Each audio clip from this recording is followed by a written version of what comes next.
61번입니다. 축에 보스를 가열 끼움 시에 가열 온도로 가장 적합한 것. 그 보통 그 축에 보스를 가열 끼움 시에는요, 가열 온도를 200도에서 250도 이하로 하게 됩니다. 답은 3번이고요. 그 축에 보스를 가열 끼움 할 때 가열 온도와 그 베어링 끼움 할 때 가열할 때 그 온도가 있는데, 베어링은 100도에서 120도로 끼워 맞춤하는 것이 좋고, 130도가 넘어가면 이것은 경도가 저하함으로 이것은 주의해야 합니다. 이 온도 지금 중요하니까 알아두시고요. 수치. 62번입니다. 유료 방향의 수로 분류한 콕의 종류가 아닌 것. 이 콕이라고 하는 것은 액체의 흐름을 멈추거나 유량을 조절하는 발부, 수전을 뜻하는데요. 2방 콕이 있고요. 3방 콕, 4방 콕이 통으로 나가줄 수가 있습니다. 5방 콕은 없습니다. 답은 4번이 되겠고요. 63번입니다. 마이크로미터 나사의 피치가 나사의 회전각이 알파일 때 스핀들의 이동거리 x를 뜻하는 거. 이동거리라고 하는 것은 이제 피치 곱하기 이 회전각 360 그러니까 2파이분의죠. 2파이분의 알파가 되겠죠. 회전각 곱하기 피치를 해주면 이동 거리를 나타낼 수가 있겠습니다. 이것은 리드다, 리드. 그래서 2파이 분의 알파 곱하기 피치 1번이 되겠네요. 64번입니다. 코터의 빠짐을 방지하기 위한 방법으로 가장 적합한 것.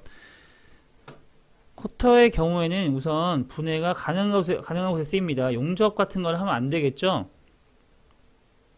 그래서 그 빠짐을 방지하기 위한 것은 우선 핀의 용도 중에 그 분할핀이 용도가 그 어떤 볼트나 너트의 풀림을 방지하는 그런 이렇게 생겨서 핀을 넓혀줘서 이렇게 풀림을 방지하는 그런 역할을 해주죠. 그래서 이것도 마찬가지로 코터에 빠짐을 방지하기 위한 방법으로도 분할핀을 조립해서 사용하는 것이 가장 좋습니다. 답은 3번이 되겠고요. 65번입니다. 원심 펌프가 기동을 하는데 진동하는 원인으로 옳지 않은 것. 기동을 하는데 진동하는 원인. 이런 것들은 그 원심 펌프의 진동 원인으로 이제 공동 현상이 발생했을 때, 압력 저하로 인해서 이제 공동이 발생했을 때, 잘못된 회전 방향이나 너무 낮은 펌프의 속도일 때, 그리고 내부에 마멸돼서 축의 굽힘 등 이런 것들이 했을 때 진동하는 원인이 되게 됩니다. 축의 굽음, 그리고 캐비테이션 발생, 볼베른 손상에 의해서 진동하게 됩니다. 회전수 저하라고 하는 것은요,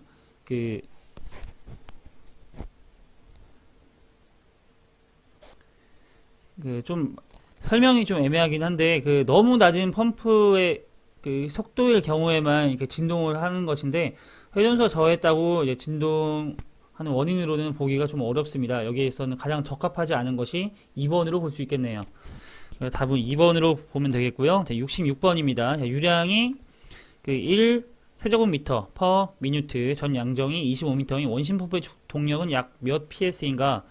ps 단위로 하게 되면 수동력이라고 하는 것은 ps 단위 75 곱하기 60분의 비중량 곱하기 유량 곱하기 양정이 되겠습니다. 그래서 여기는 지금 물의 비중량은 이제 1000 kg 중 퍼 세제곱미터라고 했으니까요. 이것을 대입을 해보면 5.56 정도가 나옵니다. 그래서 축동력이라고 하는 것은 전효율분의 수동력이므로 0.78분의 5.56을 해주면 약 7.1ps가 나옵니다. 답은 3번이 되겠고요. 67번입니다. 펌프의 캐비테이션 방지책으로 적합한 것. 캐비테이션 방지책 이런 것들은 흡입 양정을 되도록 작게 해야 되고요. 작게 해야 됩니다. 회전 속도가 빠르기 때문에 이런 것을 낮춰줘야 됩니다. 방지하기 위해서는 낮게 해줘야 되고요. 단 흡입 펌프를 양흡입 펌프를 사용한다. 이거 맞는 내용이고요. 필요 흡입 수도보다 작게 하는 것이 아니라 크게 해줘야 됩니다. 크게. 답은 3번이 되겠고요. 이제 캐비테이션 방지책 이런 것도 나올 수 있으니까 알아두고 넘어가시기 바랍니다. 68번입니다. 축 마모부의 수리는 보스 내경과의 관계를 고려하고 그 수리 방법을 결정해야 되는데, 수리 방법의 판단 기준으로 적합하지 않은 것.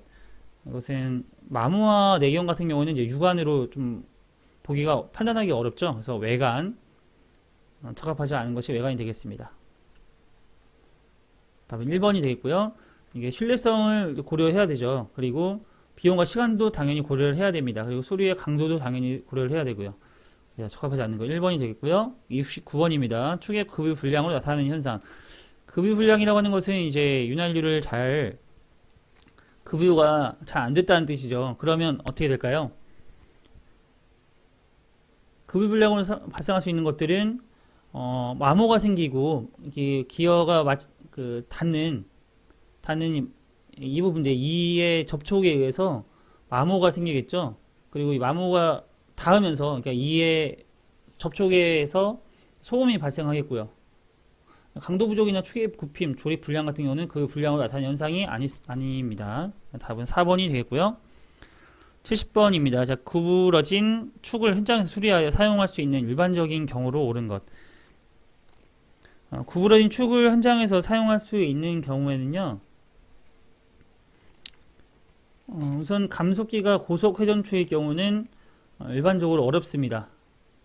중하중용의 고속 회전, 이거 다 고속 회전이고 하중이 좀 높은 경우는 다 어렵습니다. 단달림부에서 급하게 이것도 너무 많이 회전 있는 건 어렵겠죠. 저속이면서 배열은 강이 길 경우 이런 경우만 좀 다른 세 가지보다는 좀 현장에서 수리해서 사용할 수 있는 경우라고 보시면 되겠습니다. 답은 4번으로 보시면 되겠습니다. 71번입니다. 임펠러 흡입구에 의해서 송풍기를 분리한 것이 아닌 것. 임펠러라고 하는 것은 날개라고 보시면 되는데요. 날개. 흡입구에 의해서 송풍기를 분리한 것이 아닌 것. 그 편흡입형이 있고요. 양흡입형. 그리고 양쪽 흐름 다단형으로 나눌 수가 있습니다. 그룹축벽은 없습니다. 답은 3번이 되겠습니다. 72번입니다. 바셀린 방청유의 종류가 아닌 것. 자, 바셀린 방청유는요, 1종 MP4, 2종 MP5, 3종 MP6으로 나눌 수 있고, 여기, 그리고 다 KP로 나눌 볼 수 있습니다. KP. MP, KP 같은 뜻입니다. 그리고 여기 KP7부터는요, 7, 8, 9는 이런 것은 바셀린 방청유가 아니라 윤활 방청유를 뜻합니다. 답은 4번이 되겠습니다. 73번입니다. 수교 현상에서 압력 상승 방지책으로 사용되지 않는 것. 압력 상승 방지법으로는요, 관로의 그 부하 발생점에 공기 밸브를 설치하거나 이렇게 안전 밸브를 릴리 밸브를 설치를 해서 설정한 압력값 이상이 되면 탱크로 교환하게끔 하는 안전 밸브를 설치해서 압력 상승을 방지할 수 있고요. 체크 밸브를 이용해서 펌프가 급기동을 하지 않도록 해주는 그런 체크 밸브 설치 방법이 있겠습니다. 답은 1번이 되겠네요. 이외에도 이제 서지 탱크, 서지압 방지를 이제 방지해주는 그 서지 탱크를 설치한다든지 이런 방법도 있겠습니다. 74번입니다. V벨트에 관한 설명을 옳은 것. V벨트는 벨트 풀리와의 마찰이 있죠. 벨트 풀리라고 하는 것은 벨트를 껴주기 위한 이런 것을 풀리라고 하니까요. 돌려주기 위한, 감기 위한 것이라고 보면 되겠습니다. 벨트 풀리. 마찰이 있을 수밖에 없죠. 벨트 종류에는 M, A, B, C, D, E 6가지 이렇게 M에서 E로 갈수록 단면적이 커지고 힘도 커집니다. 전달의 힘도. 벨트 풀리의 홈 모양 크기는 V벨트 크기와 관계없이 일정하다. 일정하지 않고요. 다 다르고요. V벨트의 형상은 V벨트 풀리와 밀착성을 높이기 위해서 38도의 마른 목골이다 라고 나와 있는데 38도 마른 목골 형상이 아닙니다. 답은 2번이 맞는 질문이 되겠습니다. 75번입니다. 베어링의 열박음 시 주의사항이 아닌 것. 우선 베어링의 열박음 시 주의할 사항은요. 우선 100도에서 120도 정도를 사용을 해야 되고요. 120도를 넘어서는 안 됩니다. 그때는 경도 저하가 옵니다. 보기 보시겠습니다. 깨끗한 광유에 베어링 넣고 90에서 120도 가열한다. 맞고요. 축과 베어링 사이에 틈새가 발생되면 널링 작업에 억지 끼워 맞춤을 한다라고 나와 있는데 틈새가 발생되면 그 억지 끼워 맞춤을 하면 안 됩니다. 이거는 이제 마모를 발생시킬 수 있고요. 소음과 진동의 원인이 됩니다. 그래서 답은 아닌 것은 2번이고요. 베어링 가열 온도는 이제 120도 초과해서 안 되고요.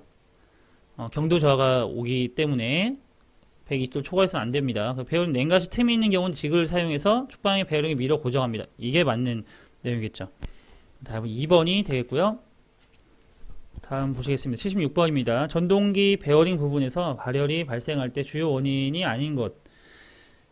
벨트의 장력 과대는요, 과부하입니다. 과부하.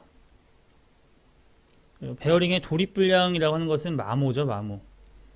커플링의 중심내기 불량 같은 경우는 이제 진동과 이제 발열을 발생시키고요.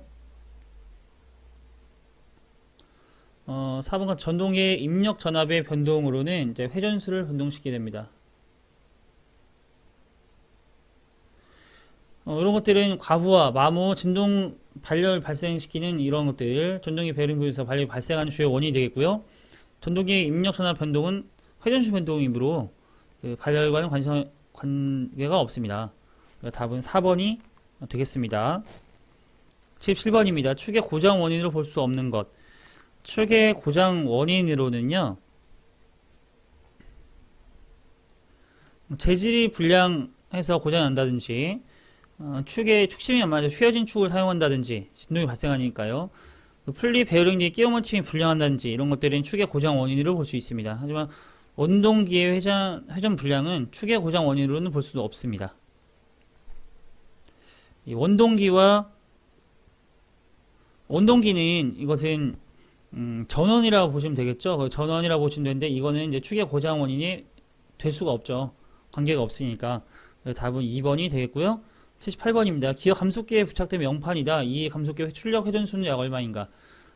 이것은 입력 회전수와 이제 출력 회전수의 비율이 나와 있는데요. 이게 지금 입력 회전수가 1720 rpm이고 레티오 이게 비율인데요. 입력 회전수와 출력 회전수의 비율이 1대 30이라는 뜻입니다. 그래서 1720 나누기 30을 하게 되면 57.3 rpm이 나옵니다. 그러니까 1720 입력 회전수를 넣는데 출력 회전수는 그 30분의 1인 573 rpm이 나온다 이 뜻이죠. 57.3이요.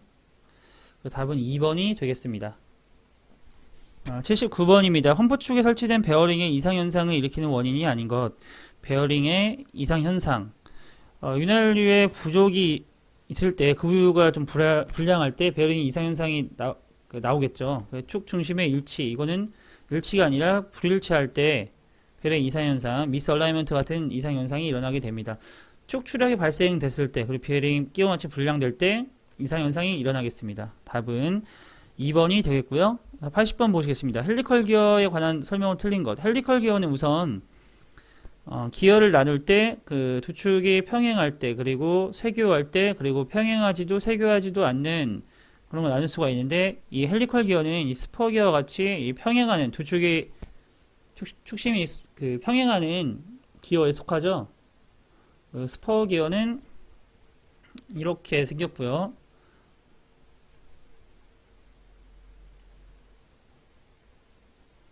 자, 헬리컬 기어 같은 경우에는 자, 이렇게 생겼죠. 이렇게 평행하는 게 아니라 이렇게. 자, 보기 보시겠습니다. 축방향의 반력이 발생한다. 축방향 반력이 발생하고요. 흔동력 전달과 고소음이 적합합니다. 이 맞물림의 원활해서 그 이의 변형과 전동 소음이 적고요. 이 끝선이 직선이다라고 나와 있는데 이게 지금 말씀드렸다시피 이 끝선이 직선인 것은 스퍼 기어를 뜻합니다. 축에 나란한 원통형 기어로 감속비는 최고 1대6까지 가능하다.